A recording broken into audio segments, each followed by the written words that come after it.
Grand Rising, everybody. Welcome to a reading. It is August 21st, 2023. It's about 5 a.m. and I woke up this morning and thought I would do a quick reading. So, Ashe, and let's go ahead and get started. So, sorry about the AC going earlier. I had it turned off, but I'm not editing this, so we're just gonna go. So you have the Seven of Swords and the Fool card. So what you need to know is that you are approaching a new journey, a new opportunity, a new path. Things are completely changing in your life. And what Spirit wants you to remember is that some of you guys have been doing some sneaky stuff. Some of you guys have been kind of taking shortcuts, doing things that you know you shouldn't be doing, whether it goes against your morals, your ethics, your values. And I think Spirit wants you to be a little more, I think Spirit wants you to be a little more intentional this go around. And so, yeah, it's just wanting to bring attention to the fact that trying to go back to those old ways in this new cycle is just not going to work for you guys. What instead you need to be doing is two of Wands and the Eight of Pence, is telling you to plan everything out, really come to a decision, be solid and firm in your decision making. Make sure that this decision correlates with your long-term goals, and then execute with precision and focus. There's no distractions here. It's just focusing until you get the job done. What you're needing to release is, I think, the reason why you felt the need to deal with the sneaky stuff in the first place. This one is saying, and ignore my bootleg signs, but it's saying release that energy, release the urge to work with people that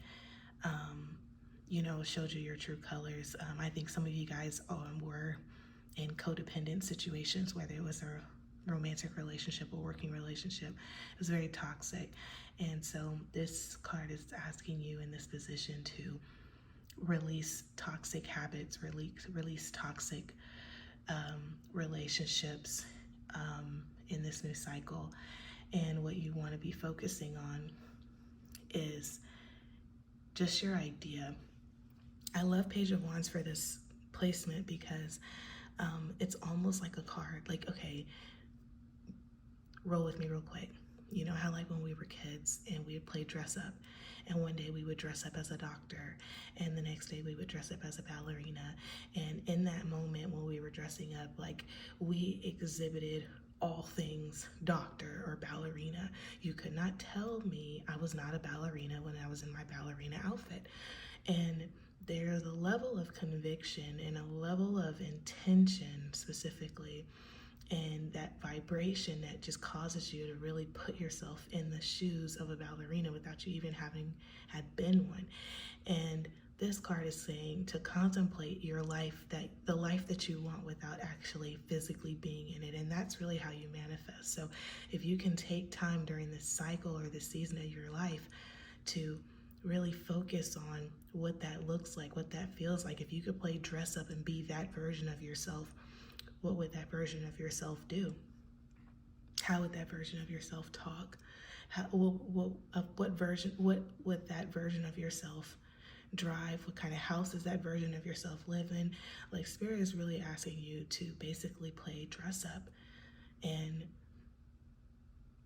keep that in mind as you're going through this cycle, and just kind of see how your life transforms.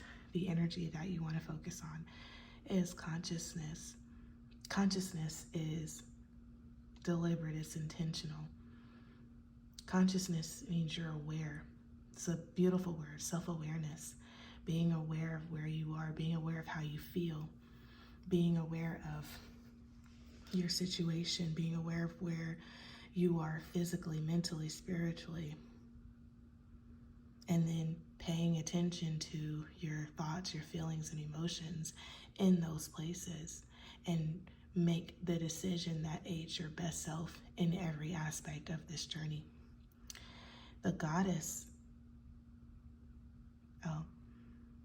I don't know if you guys can still hear me, I'm not sure, but the goddess that you're focusing on, and I apologize in advance if I say any of these goddesses. Sorry, I think my AirPod's disconnected, I'm not sure, but anyway, the goddess, I apologize if I say any of the goddesses' names wrong, but Allah, and the word associated is grief. And again, I think that this right here goes hand in hand with this card.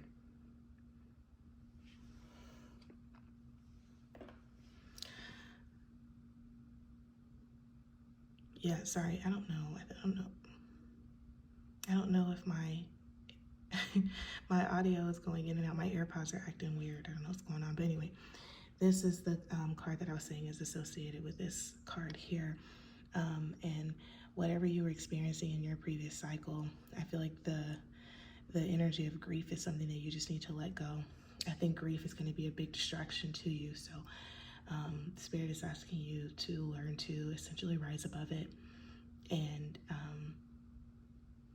kind of go intuitively. Let your intuition guide you, not necessarily your feelings. Don't allow your feelings to guide you right now, because I feel like some of you guys need to heal from some of the things that have happened to you in your previous cycles, or even in your previous even in your like just different phases of your life in general.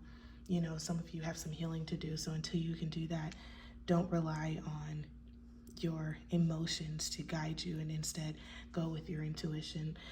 And this is the Vortex card, the Abraham Hicks card. It says, the harder I push against it, the more I attract its essence.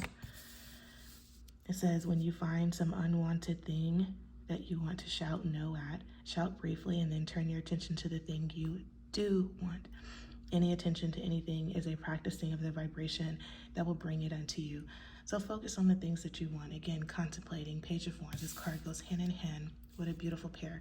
Go hand in hand with the Page of Wands, which basically, as I was saying before, focus on what you want to see. Focus on the version of yourself that you want to see, and what that version of yourself does, acts, feels, what they drive, what they live in, who do they hang around with, who are their friends, how is their relationship with their family, their loved ones. Focus on all of that and practice doing that. Play make believe. Go sit in the car the higher version of yourself would drive. Go tour a house in a neighborhood that the higher version of yourself would live in. You know, practice having relationships that the higher version of yourself would have, even if it's just in the mirror. Play make-believe. We think it's silly now, but we were so serious with it as a kid, and maybe that's the problem. Maybe we need to kind of tap into our inner child right now and allow them to live out these things for us, so that we don't feel so silly and judgmental against ourselves, so that we're able to connect and propel us forward into the life that we want to live. Anyway, this was today's message. I hope it helped someone. If it did, Ashe, I'm so grateful. I'm closing this out to say, I hope you guys have a great rest of your day, and hopefully I'll see you tomorrow.